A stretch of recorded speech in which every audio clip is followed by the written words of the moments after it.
ஆமென் சொல்ல மாட்டீங்களா? சத்தமாக சொல்லுங்க. ஆண்டவர் சொன்ன வார்த்தை. சின்ன கேள்வி, ஏன் ஆண்டவர் என்னை விட்டு விலகி போனார்? இதை மட்டும் சொல்லி முடிக்கிறேன் இன்னைக்கு.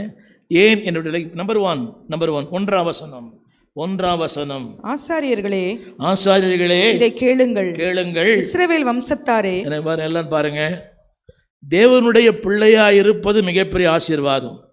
இங்க எல்லாம் சொல்ற விரும்புறேன், இங்க இருக்க எல்லாருக்குமே. ஜெபிக்கிற தாய் தப்பன் இருக்காங்க பார்த்தீங்களா, அதுவே உங்களுக்கு மிகப்பெரிய பாக்கியம். புரியவே இல்லை. ஜெபிக்கிற அம்மா அப்பா யாருக்கு இருக்கிறாங்களோ அவங்க பில்கேட்டை விட பாக்கியவதிகள். ஆமேன்னு சொல்லுங்க. எனக்கு ஜெபிக்கிற அம்மா அப்பா கத்தை கொடுத்தாரே, நன்றி சொல்லுவீங்களா? கேட்குதாக்கா? அது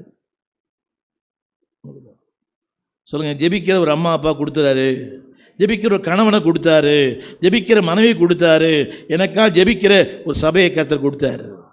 கரங்களை உயர்த்தி. நீங்கள் நிறைய பேர் அந்த வாய்ப்பை விட்டுட்டாங்க பார்த்தீங்களா?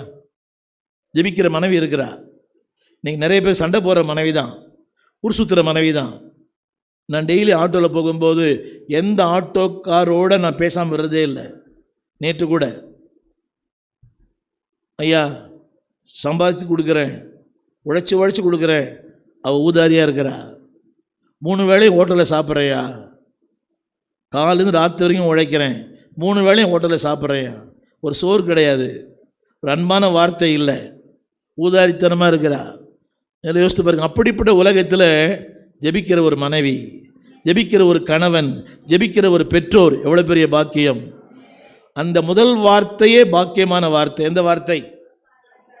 2வது வார்த்தை இஸ்ரவேல் வம்சத்தாரே. சத்தமா இஸ்ரவேல் வம்சத்தாரே சொல்லுங்க. கரங்களை உயர்த்தி. நான் யாருங்க?